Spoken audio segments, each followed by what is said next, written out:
ಯಾಲಕ್ಕಿ ಇದ್ದರೆ ಸಾಕು ನಿಮ್ಮ ಕೆಲಸ ಸುಲಭವಾಗುತ್ತೆ. ಎಷ್ಟೇ ಕೆಮ್ಮು ನೆಗಡಿ ಇದ್ದರೂ ಕೂಡ ಸುಲಭವಾಗಿ ಮನೆಯಲ್ಲೇ ಮನೆಮದ್ದನ್ನು ಟ್ರೈ ಮಾಡಿ ನೋಡಿ.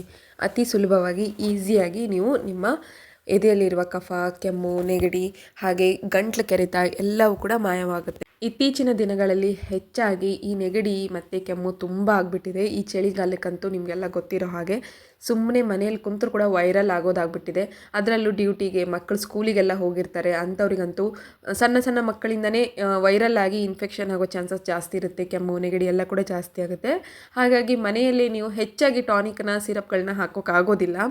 1-2 ದಿನ ಹಾಕಿದರೆ ಕಮ್ಮಿ ಆಗ್ಬೋದು. ಬಟ್ ಈ ಒಂದು ತಿಂಗಳಗಟ್ಟಲೆ ನಾವು ಮನೆಯಲ್ಲೇ ಟಾನಿಕ್ ಸಿರಪ್ಗಳನ್ನು ಟ್ಯಾಬ್ಲೆಟ್ಗಳನ್ನು ಯೂಸ್ ಮಾಡೋಕ್ಕೆ ಆಗೋದಿಲ್ಲ. ಸೊ ಹಾಗಾಗಿ ಈ ರೆಮಿಡಿನ ನೀವು ಫಸ್ಟು ಟ್ರೈ ಮಾಡಿ ನೋಡಿ.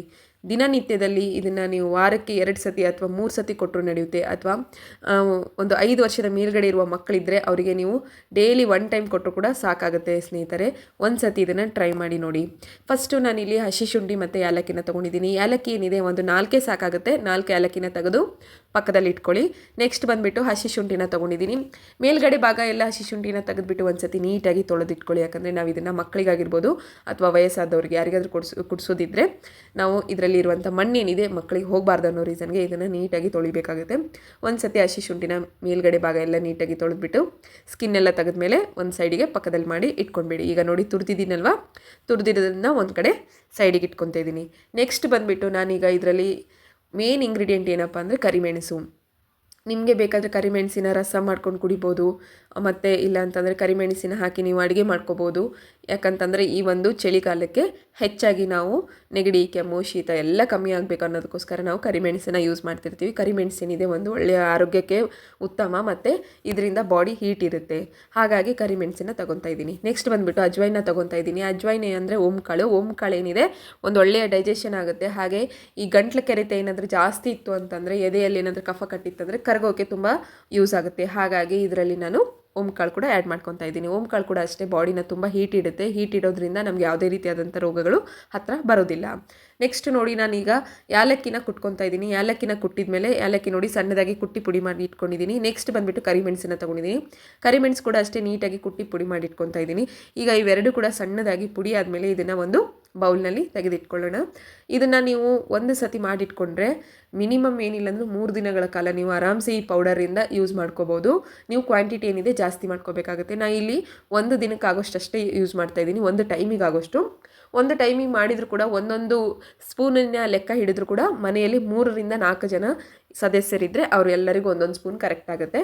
ನೆಕ್ಸ್ಟ್ ನೋಡಿ ನಾನೀಗ ಓಂಕಾಳನ್ನು ಕೂಡ ಚೆನ್ನಾಗಿ ಕುಟ್ಟಿ ಪುಡಿ ಮಾಡ್ಕೊತಾ ಇದ್ದೀನಿ. ಓಂಕಾಳನ್ನು ಕೂಡ ಕುಟ್ಟಿ ಪುಡಿ ಮಾಡಿ ಇಟ್ಕೊಂಡ್ಮೇಲೆ ನೋಡಿ ಇದೇ ರೀತಿ ಸೇಮ್ ಎಲ್ಲವನ್ನು ಕೂಡ ಪುಡಿ ಮಾಡಿ ಇಟ್ಕೋಬೇಕಾಗುತ್ತೆ. ಫಸ್ಟು ಕರಿಮೆಣಸು, ಓಂಕಾಳು ಮತ್ತು ಏಲಕ್ಕಿ. ಈಗ ಇವೆಲ್ಲವನ್ನು ಕುಟ್ಟಿ ಪುಡಿ ಮಾಡಿ ಒಂದು ಸೈಡಿಗೆ ಇಟ್ಕೊಂಡ್ಬಿಡೋಣ. ನೆಕ್ಸ್ಟ್ ಬಂದುಬಿಟ್ಟು ಹಸಿ ಶುಂಠಿ ಏನಿದೆ ನೋಡಿ ಅದನ್ನು ಕೂಡ ಅಷ್ಟೇ ನಾನೀಗ ಹಸಿ ಶುಂಠಿ ಮತ್ತು ಓಂಕಾಳು ಮತ್ತು ಕರಿಮೆಣಸು ಹಾಗೆ ಏಲಕ್ಕಿ ಎಲ್ಲವನ್ನು ಪುಡಿ ಮಾಡಿರೋದನ್ನು ಒಂದೊಂದು ಸ್ಪೂನನ್ನು ಹಾಕಿ ಒಂದು ಬಟ್ಲದಲ್ಲಿ ಹಾಕ್ತಾಯಿದ್ದೀನಿ ನೋಡಿ. ನೆಕ್ಸ್ಟ್ ಬಂದುಬಿಟ್ಟು ಇದಕ್ಕೆ ನಾನಿಲ್ಲಿ ಬೆಲ್ಲನ ತೊಗೊಂಡಿದ್ದೀನಿ. ಬೆಲ್ಲ ಏನಿದೆ ನೋಡಿ ನಮ್ಮ ಬಾಡಿನ ಹೀಟ್ ಮಾಡುತ್ತೆ. ಈ ಚಳಿಗಾಲಕ್ಕೆ ನಾನು ನಿಮಗೆ ಮೊದಲೇ ಹೇಳಿರೋ ಹಾಗೆ ನೆಗಡಿ, ಕೆಮ್ಮು ಎಲ್ಲ ಜಾಸ್ತಿ ಆಗೋದ್ರಿಂದ ಬೆಲ್ಲನ ಸೇವಿಸೋದ್ರಿಂದ ಬೆಲ್ಲದಲ್ಲಿರುವಂಥ ಅಂಶ ಹೀಟ್ ಇರುತ್ತೆ. ಹಾಗಾಗಿ ಬೆಲ್ಲನ ಯೂಸ್ ಮಾಡ್ಕೊತಾ ಇದ್ದೀನಿ ನೋಡಿ. ನಾನು ನಿಮಗೆ ತೋರಿಸಿದ್ನಲ್ವ ಈಗ 1 ಸ್ಪೂನ್ ಆಗೋಷ್ಟು ಅಂತೇಳಿ 1ರಿಂದ 1.5 ಸ್ಪೂನ್ ಆಗೋಷ್ಟು ನಾನು ಇಲ್ಲಿ ಹಾಕೊಂತ ಇದ್ದೀನಿ. ತುಂಬ ಚಿಟಿಕೆ ಸ್ನೇಹಿತರೆ, ಜಾಸ್ತಿ ಏನು ಬೇಕಾಗೋದಿಲ್ಲ, ಜಸ್ಟ್ 1 ಚಿಟಿಕೆ. ಇದನ್ನು ನಾನು 1 ಟೈಮ್ಗೋಸ್ಕರ ಮಾಡ್ತಾ ಇದ್ದೀನಲ್ವ. ಸೊ ಹಾಗಾಗಿ ನೋಡಿ ಕ್ವಾಂಟಿಟಿ ನೋಡ್ಕೊಂಡು ನೀವು ಕೂಡ ಇದೇ ರೀತಿ ಮಾಡ್ಕೊಳ್ಳಿ. ಬೆಲ್ಲ ಮತ್ತು ಹಸಿ ಶುಂಠಿ ಹಾಗೆ ನಾನು ಕುಟ್ಟಿ ಪುಡಿ ಮಾಡ್ಕೊಂಡಿರುವಂಥ ಪುಡಿನ ರೆಡಿ ಮಾಡ್ಕೊಂಡಿದ್ದೀನಿ. ಈಗ ಅದನ್ನು ಗ್ಯಾಸ್ ಮೇಲೆ ಇಟ್ಕೊಂಡ್ಬಿಟ್ಟು ಒಂದು ಸಣ್ಣದಾಗಿ ಕುದಿ ಬರೋವರೆಗೂ ಬಿಡಬೇಕಾಗತ್ತೆ. ಬೆಲ್ಲ ಏನಿದೆ ಒಂದು ಥಿಕ್ನೆಸ್ ಬರಬೇಕು, ಅಲ್ಲಿವರೆಗೂ ಕುದಿಸ್ಬೇಕಾಗತ್ತೆ. ನಿಮಗೆ ಬೆಲ್ಲದಲ್ಲಿ ನೀರು ಹಾಕಲೇಬೇಕಾಗತ್ತೆ, ಇಲ್ಲಾಂದರೆ ಬೆಲ್ಲ ಏನಾಗುತ್ತೆ ಅಂಟುಬಿಡುತ್ತೆ. ನಾವು ಏನು ಯೂಸ್ ಮಾಡ್ತಾ ಇರ್ತೀವಲ್ವ ಆ ಬೌಲ್ನಲ್ಲಿ ಅಂಟುಬಿಟ್ರೆ ನಮಗೆ ಅದು ಯೂಸ್ ಆಗೋದಿಲ್ಲ. ಸೊ ಹಾಗಾಗಿ ಬೆಲ್ಲಕ್ಕೆ ಸ್ವಲ್ಪ ನೀರನ್ನು ಹಾಕಿಬಿಟ್ಟು ಚೆನ್ನಾಗಿ ಕುದಿಯೋಕ್ಕೆ ಬಿಡೋಣ. ಯಾರೆಲ್ಲ ನನ್ನ ಚಾನಲ್ನ ಮೊದಲ ಬಾರಿಗೆ ನೋಡ್ತಿದ್ದೀರೋ ಪ್ಲೀಸ್ ನನ್ನ ಚಾನಲ್ನ ಸಬ್ಸ್ಕ್ರೈಬ್ ಆಗೋದನ್ನು ಮಾತ್ರ ಮರಿಬೇಡಿ. ಹಾಗೆ ಪಕ್ಕದಲ್ಲಿರುವ ಬೆಲ್ ಐಕಾನ್ನ ಕ್ಲಿಕ್ ಮಾಡಿ. ಇದರ ಹಿಂದೆ ಇರುವಂಥ ವೀಡಿಯೋಗಳು ಕೂಡ ಅಷ್ಟೇ ನಾನು ಚಾನಲ್ನಲ್ಲಿ ತುಂಬ ವೀಡಿಯೋಸ್ನ ಅಪ್ಲೋಡ್ ಮಾಡಿದ್ದೀನಿ. ತುಂಬ ನೆಗಡಿ, ಕೆಮ್ಮು, ಕಫಕ್ಕೆಲ್ಲ ನಾನು ರೆಮಿಡಿಗಳನ್ನು ತೋರಿಸಿದ್ದೀನಿ. ನೀವು ಒಂದು ಸತಿ ಟ್ರೈ ಮಾಡಿ ಮೇಲೆ ಕಮೆಂಟ್ ಮಾಡೋದನ್ನು ಮಾತ್ರ ಮರಿಬೇಡಿ. ಇದನ್ನು ಯಾವ ರೀತಿ ಸೇವಿಸಬೇಕಂತ ಕೂಡ ನಾನು ಬರೋ ವೀಡಿಯೋದಲ್ಲಿ ಎಂಡಿಂಗ್ ತನಕ ತೋರಿಸ್ತೀನಿ.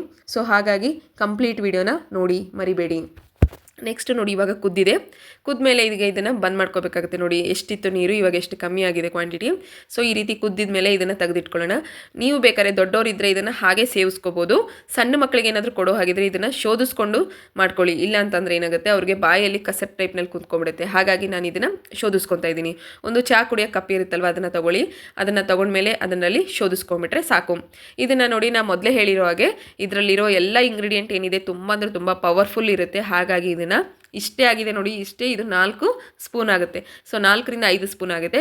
ಮಕ್ಕಳಿಗೆ ಕೊಡೋದಾಗಿದ್ದರೆ ನಾನು ನಿಮಗೆ ಮೊದಲೇ ಹೇಳಿರೋ ಹಾಗೆ 1 ಸ್ಪೂನು ಇಲ್ಲ ಇದರಲ್ಲಿ ಅರ್ಧ ಕೊಟ್ಟರು ನಡೆಯುತ್ತೆ. 5 ವರ್ಷದ ಮೇಲ್ಗಡೆ ಇರುವ ಮಕ್ಕಳಿಗೆ ಕೊಡಿ. 5 ವರ್ಷದ ಒಳಗಡೆ ಇರೋ ಮಕ್ಕಳಿಗೆ ನೀವೇನಾದರೂ ಕೊಡೋ ಹಾಗಿದ್ರೆ ಒಂದು ಬೆರಳಿನಷ್ಟು, ನಿಮ್ಮ ಕೈಯಲ್ಲಿ ಬೆರಳಿನಿಂದನೇ ನೀವು ಕೈನ ಚೀಪ್ತಾರಲ್ವ ಮಕ್ಕಳು ಬಾಯಲ್ಲಿ, ಸೊ ಆ ರೀತಿ ನೀವು ಬೇಕಾದ್ರೆ ಬೆರಳಿನಷ್ಟು ಕೊಟ್ಟರು ನಡೆಯುತ್ತೆ.